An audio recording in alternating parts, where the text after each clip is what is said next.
আসসালামু আলাইকুম, সবাই কেমন আছেন? আশা করি সবাই ভালো আছেন। তো আমার নাম হচ্ছে ববিতা। আমি আসছি আমার একটা জীবনের গল্প নিয়ে। তো আপনাদের যদি এই জীবনের গল্পটা ভালো লাগে সবাই লাইক কমেন্ট শেয়ার করবেন।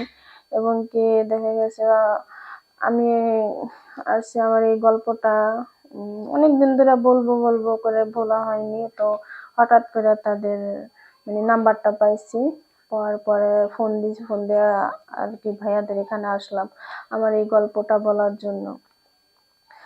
তো আমার যে ছোট্টকালের একটা বন্ধু ছিল, বন্ধু বলতে আমি ওই ছেলের সাথে সম্পর্ক করতাম, ঠিক আছে। তারপরে ওই ছেলে আর কি যখন ক্লাস 5-এ পড়ি তখনকার। তো এক সময় দেখা গেছে ওই ছেলের সাথে বন্ধুত্ব করা শেষ করে আমার বিয়ে হয়ে যায়। বিয়ে হয়ে যাওয়ার পর আমার একটা মেয়ে বাবু হয়। সেই মেয়ে বাবুটা আস্তে আস্তে বড় হয়। বড় হওয়ার পর যে আমার যে ক্লাস ফ্রেন্ড, ওই যে বয়ফ্রেন্ড আর কি, ওনার সাথে পরিচয় হয় কিভাবে যেন আমার মেয়ের সাথে, ঠিক আছে। কিন্তু আমার প্রেমিক জানতো না যেন ওই আমার মেয়ে, ঠিক আছে। তারপরে যে কথাবার্তা হয়, কথাবার্তা চলতে চলতে এক সময় দেখা গেছে আমার মেয়ের সাথে আর ওই ছেলের সাথে মানে প্রেম ভালোবাসা হয়ে যায়। হয়ে যাওয়ার পর আমি তো মনে করেন রাজি না। ওই ছেলেকে আমাকে দেখাইছে, দেখানোর পরে বললাম যে দেখ ওই ছেলে, আমি তো আর কিছু বলি না, আমার মেয়ের কাছে যদি বলি তাহলে আমার মেয়ে কষ্ট পাবে, ঠিক আছে। তারপরে মনে করেন কি যে আমার যে মেয়ে, ওই মেয়ের বয়ফ্রেন্ড, ওনার কাছে আমরা দিতে রাজি ছিলাম না।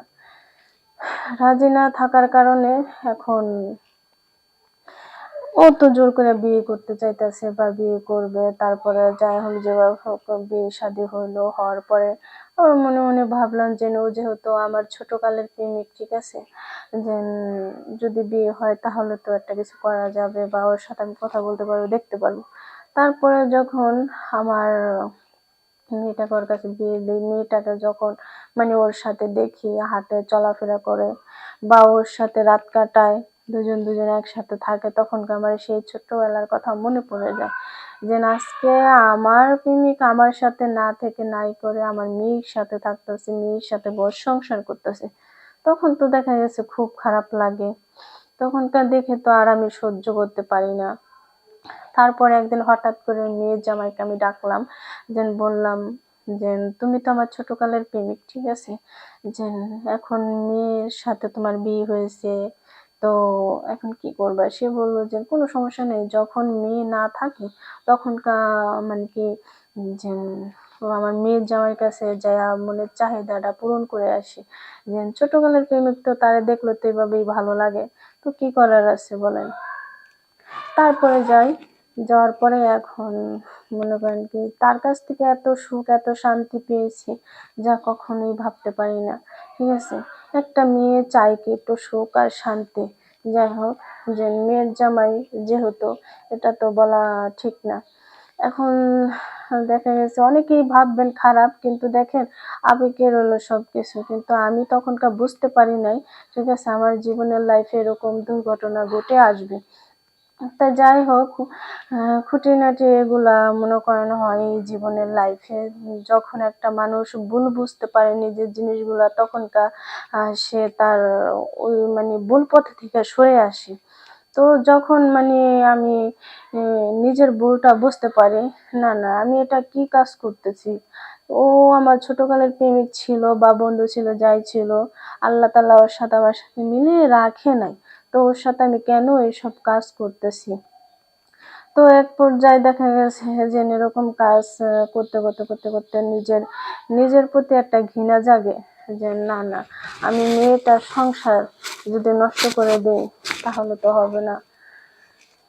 তারপরে কি করলাম, যে মেয়ে জামাইকে ডেকে বললাম যে দেখো, যে আজকে তোমার সাথে আমার সাথে শেষ থাকা, কারণ তুমি আমার মেয়ের জামাই, ঠিক আছে, ছোটবেলা আর তুমি আমার বন্ধু ছিলা, কিন্তু এখন তো আর না, এখন যেহেতু মেয়ের জামাই হয়ে গেছো, এখন তো আর আমি তোমার সাথে এনজয় করতে পারবো না। আর সমাজ এটা মেনে নিবে না, কখনোই কোনোদিন মেনে নেবে না, ঠিক আছে।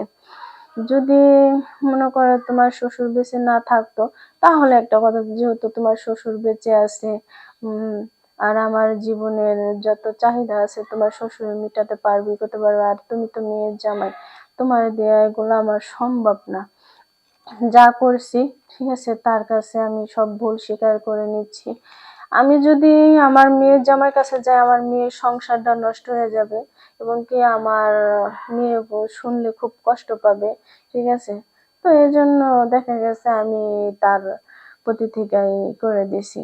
কারণ আমি মা হয়ে একটা সন্তানের সংসার কিভাবে নষ্ট করি বলেন, আমি তো এটা পারি না। কারণ হ্যাঁ, এই জগতে আছে যে মেয়ের সংসার মাই নষ্ট করে, কিন্তু আমি চাই না। কারণ মেয়ের সংসার আমি নষ্ট করতে, মেয়ে তো আমার ঘাড়ের বোঝা হয়ে থাকবে। তখনকার আমি কি করব? তখনকেও তো দেখা গেছে যে মেয়েটাকে অন্য জায়গায় বিয়ে দিতে হবে, করতে হবে। এজন্য আমি তার মুখের দিক তাকাইয়া সবকিছু ছেড়ে দিয়েছি। এখন আমি আহ, আমার মেয়ের জামাইয়ের কাছে আর এখন যাই না। এখন আমি, আমার স্বামী আছে, সংসার আছে, মেয়ের জামাইয়ের কাছে থাকে।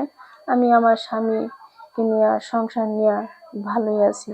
তো আপনাদেরকে বলছি যে অনেক মায়েরা আছেন সংসার ভাঙার জন্য, মেয়ের সংসার ভাঙার জন্য কিন্তু অনেকে করে যে মেয়ে স্বামী যদি একটু খারাপ হয় তাহলে সেই সংসার থেকে মেয়েকে নিয়ে আসে না। এটা করবেন না কখনো কোনোদিন।